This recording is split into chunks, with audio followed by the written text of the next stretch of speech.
No dia 15 de abril de 1989, 96 torcedores do Liverpool morreram na famosa tragédia de Hillsborough. Liverpool e Nottingham Forest jogariam no estádio do Sheffield Wednesday, na cidade de mesmo nome, Sheffield. Era uma semifinal da Copa da Inglaterra. Um setor do estádio ficou super lotado. E isso aconteceu por erros da polícia, dos organizadores, que acabaram abrindo os portões nesse setor atrás do gol à esquerda, que ficou superlotado.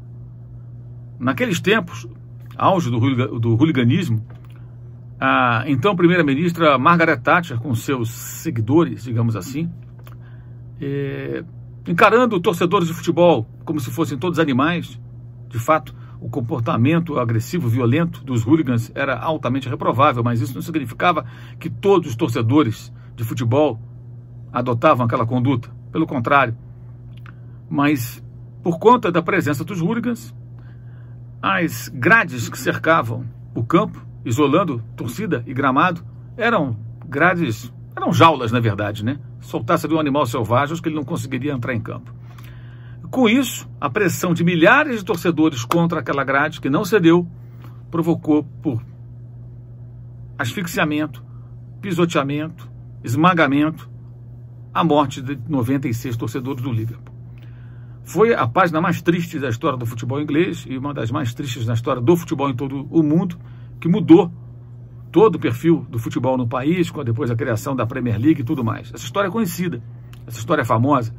Só que as vítimas foram depois apontadas como se fossem os culpados por parte da imprensa, por autoridades que vazaram informações que não eram verdadeiras, e décadas depois o governo do Reino Unido admitiu a sua responsabilidade por meio do então primeiro-ministro James Cameron.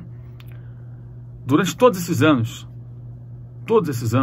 décadas, né, mais de 30 anos, a torcida do Liverpool clamou por justiça e homenageou os 96 mortos e o faz até hoje, com frequência. Há um memorial no estádio de Anfield, para que qualquer cidadão possa ir até lá homenagear os 96 mortos do Hillsborough. E no dia 15 de abril, o Liverpool simplesmente não joga futebol. As entidades que comandam o esporte sabem disso e os jogos não acontecem nessa data. Joga dia 14, joga dia 16, joga em qualquer outra data, mas nunca entra em campo em 15 de abril. Depois da tragédia do Ninho do Urubu, em 8 de fevereiro de 2019, o mínimo que o Flamengo deveria fazer era solicitar à CBF, a Federação Carioca, a Comebol, a FIFA, a todas as organizações que comandam o futebol, para nunca mais entrar em campo em 8 de fevereiro. Só que hoje, 8 de fevereiro de 2020, o Flamengo vai jogar contra o Madureira, do Maracanã. Algumas homenagens vão acontecer, mas como será se o Flamengo fizer um gol? Haverá comemoração? Pessoas irão sorrir? É provável que sim, num dia que deveria ser guardado para reflexão. Mas um momento estranho, que só reforça a forma equivocada com a qual o clube lida com a sua própria tragédia.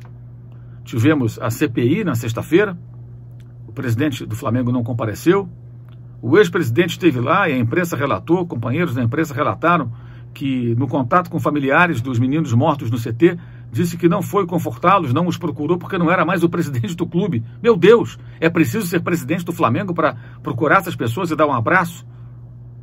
Prestar solidariedade? Não tem o menor cabimento. É uma atrás da outra. E o CEO do Flamengo dizendo que as famílias não poderiam ir até o CT acender uma vela porque tinha concentração para o jogo contra o Madureira. Brincadeira, um jogo que nem deveria acontecer nessa data. E qual o problema, né? Os jogadores ficam distantes da área onde aconteceu a tragédia, onde os familiares planejavam acender uma vela. Aí na manhã de sábado, os familiares que estavam sendo esperados podiam entrar, outros que lá apareceram não foram barrados inicialmente, que não é culpa do porteiro, de quem barrou, mas sim de quem não estava lá com autonomia, um dirigente, uma pessoa acima, né, na hierarquia do clube, para tomar a decisão de permitir a entrada desses familiares. O Flamengo trata de maneira fria e lamentável esse episódio. E o torcedor do Flamengo que defende, né, o torcedor do Flamengo que se rebelou contra a empresa de comunicação que faz as redes sociais, que se rebela com a saída de um dirigente e se mobiliza na rede social, poderia se mobilizar para valer mesmo com relação a esse assunto, que é infinitamente mais sério do que esses outros, que são até problemas, eventualmente merecem até uma mobilização de A ou de B, ok, mas não se compara. O Flamengo consegue tornar ainda pior o que foi a pior tragédia possível em toda a sua história. Saudações.